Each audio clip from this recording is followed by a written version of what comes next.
بسم الله الرحمن الرحیم. ملګری لکه څرنګه تاسو ته پاته دو چې دا وته کوله مسلسل د زمور سټیج نه میږ دا ویلي دي چې دلته د سوشلیست او د کیپټالیست بلکیپ مانس کې جنگ دی، یعنی د چاینا امریکا په مانس کې جنگ دی. د دې جنگ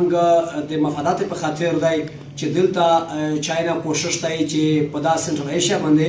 سی پیک ون بیلټ ون روډ او بي ار ټي تیراکو دا ولته تیریږي چې کله دلته امن امان وي، سکیورټي ایشو نه وي. او د امریکا کوشش دا دی د کیپټالیست بلاک چې دلته دا سی پیک دا منصوبه ناکامه کو، دغه د پور دلته سکیورټي ایشو جوړه کو، بدامنۍ جوړه کو. نو هغه ټکا بیا پاکستاني ریاست وخستېدو چې دلته په دا خوره باندې په پښتون بیلټ کې دا چې کوم وار زون جوړ شوی دی، مخکې د سوویت یونین امریکا جنگ په چې کوم کولډ وار و هغه وخت کې دا غزوی وار زون جوړ کړی و. هغه نه وروسته د چاینا امریکا چې دا کوم د منځ کې کولډ وار دی پالیسي د جنگ د دیدو، خو د جنگ نه سره کوم مخ جنگ کې درمګړی استعمالوي وار زون دا غزوی ګرځوي. اواجه دادو چې پښتون بیلټ دلته هغه دلته تربیت شوی د جنگ، ذهن سازي د جنگ دغه دو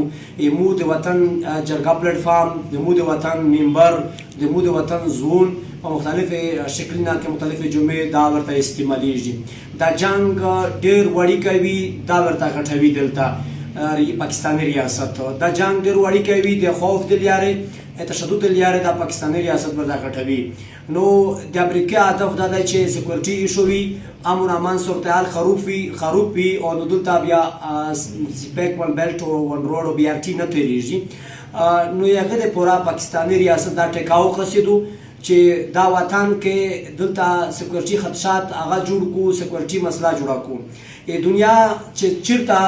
د نور ځایونو ملکي فوج دریمي، سکیورټي ادارې دریمي، هغه ولته د امن امان فضا قایموي جوړوي. خو د پاکستان فوج چې کوم څه دریمي په هغه ځای کې د سکیورټي مسله جوړوي، ولته د بدامنۍ جوړوي. په هغه ځای کې د خلک وژنه، خلک باندې تشدد کړل، خلک اغوا کول او ورسره خلک ذهني ټارچر کول، د خلک کنکشن کټ کول، یارې بندول، دا ټول د پالیسي دي. ملګري تاسو ته پاته دو چې دا څو کوله مسلسل په پښتون بیلټ کې دا لباراونه دو، په پښتونخوا وطن بالخصوص ایکسپارټا کې چې دلته مختلف شکلونه کې ریاست یو پروجیکټ مخته د مذاکرات په نامه باندې هغه تر اوسه پورې جاري ساتلی دی. په دا خوره باندې مختلف شکلونه باندې خلک ټارچر شو. دلته پښتون بیلټ کې بدتخوري، اغواکاري، ورسره ټارګټ کیلینګ، چدفي وژنې دي او بم بلاست، مختلف واقعات په اجتماعي ځایونو کې په زورونه کې وشولې. تاسو وینئ چې هر کور ته هر زوی ته دا جنازه ورسېدله. دا جنگ هر د پښتون کور دروازه ته ورسېدو. بالخصوص کمیش د جنوبي وزیرستان خبره وکړي. په جنوبي وزیرستان وړه کښې په سیمه کې په مختلف ایریاز کې علاقې کې لکه تحصیل برمل دی، تحصیل وانه دو،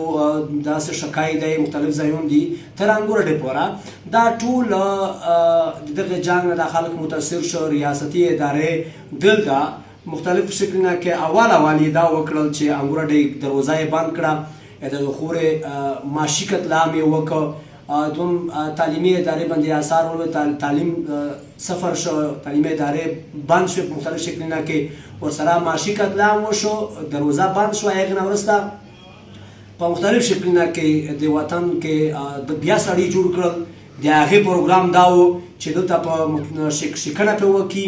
خلک پرې وځوروي، خلک پرې تانګ کړي، او مقصد یې دا و چې دلته ریاست خپل قبضه وکړو په عوامي ځایونو کې په منځ کې د نظرونو ابزي. اعظم ورسره کې دا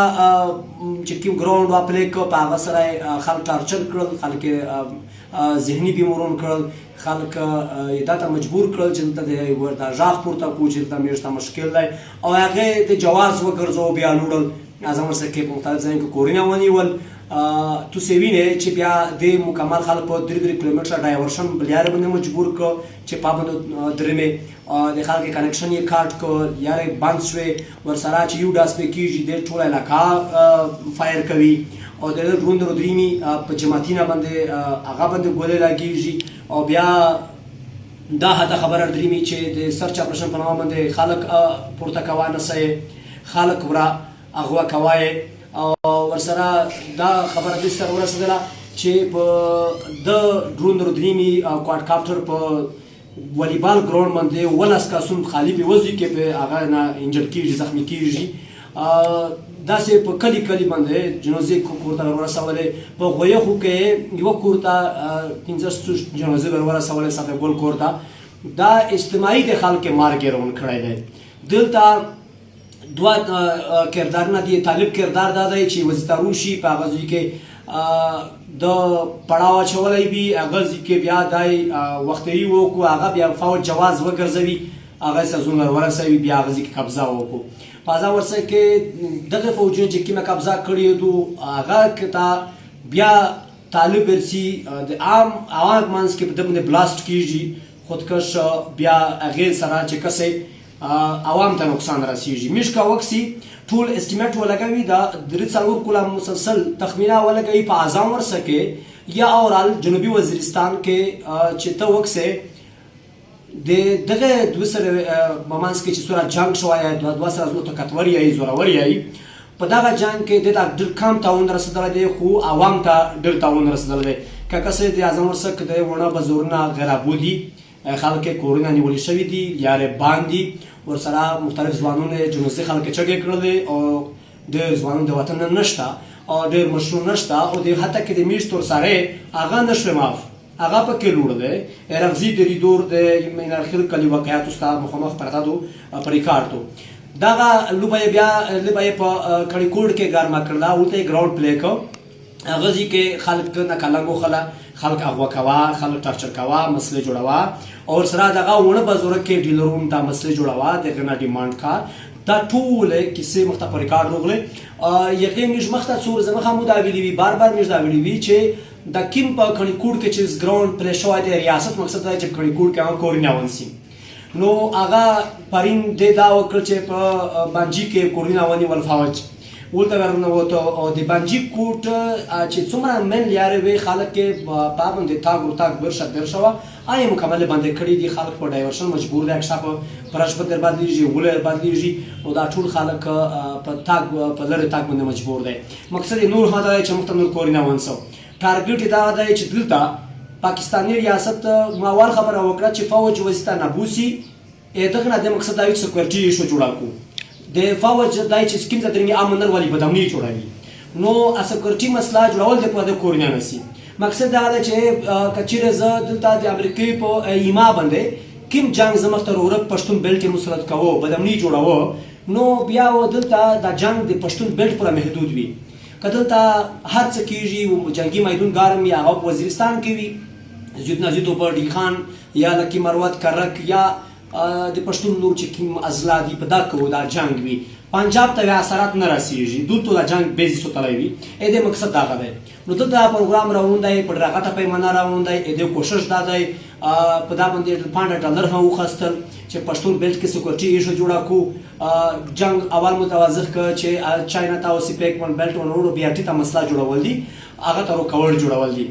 نو دا د کاروبار دی او په دا کې دلته د میژ د خور د وطن مشکلات زیاتیږي کمیږي نه د کړي کوټ کې کورونه نیول مقصد دا دی چې عوام ته مشکل جزئیاتي یو ډازو پکېږي خالته مشکل جوړوي نو زه په ټول احمدزای وزیر کوم باندې او په ټول پښتون باندې بیا په احمدزای وزیر کوم باندې دا ژغ کما چې په هر شکل کې په کومه جماعه باندې وي تو سرچک شي د خپل بدمنۍ خلاف ژغ پورته کوي کم از کم دا یو احساس در کې پیدا کوي چې تو د وطن یو پیغلا پښتانه هغه به عزت کیږي ته د یو مارنګ بلوچ ډاکټر مارنګ بلوچ ته چې کومه سزا ورکړله عمر قید ولا په هغه باندې ټول بلوچستان نن جام په ټول وروتلی وي په لکاوي خلک وروتلی وي دغه سه کشمیرون د خپل حق ته پوره ټول وروتل ټول کشمیري جام کو په جام ارتال وو د میش پښتون چې هغه په مختلف شکلونه تقسیم کړي دي اته تقسیم نه وروتل دي کله کوم متحد شو دلته دا د زوراور ته کته په دا وطن د شکست خوړل دي دا د پنده سیالکوټ پنجابای به هیڅ شای نه نو کوم متحد کیږي اتفاق کی اتحاد کی جرګې شګې دي او د جرګه چې کوم جرګه فورم دی هغه ورسره ملاو شوی هم دی د هغه خبره ده ورته کړې چې د نور کورې نیول ته ضرورت نشته د نه غوړو او دلته د مسلې چې ته جوړوي دا سټاپ کا به نه ورسته دا مسلې حل کا نو ان شاء الله کچېرې په دا باندې عمل وکړو مسلې حل شو ټیک خبره ده که دا مسلې حل نشولې امیږو مخته دا د سلسله مخته راونه وي په دا کې څرنګه چې ریاست میشته مسلې جوړوي په دا خوره باندې مو کنیکشن کټ کوي په دا خوره باندې مو وزمون تبا کوي د مو د وطن د قرباني نه یې په خصل شي ټیک ټاک میږو د سره وځي هم د یارو بند کوي د مومنټو بند کیږي د نو دا کوم هڅو شو به یې کاټ کو او د نو سبب نفرمانی حق کیږي او سره د اخري مومنټ هوا باندې وي په دا باندې ټول کوم دغه چمتو کېږي هم په د خپل خوره په وطن اسلامي کمپرمایز نه کی د خاموش نه یینوس لګیای مسلسل هر وخت به دور وسږي چې کله ژغ د باندې کی او وزه میدان ته دا ریاستي جبر دا ریاستي دهشتګردي په خپل خوره په وطن هیڅ کله نه مانی درمنه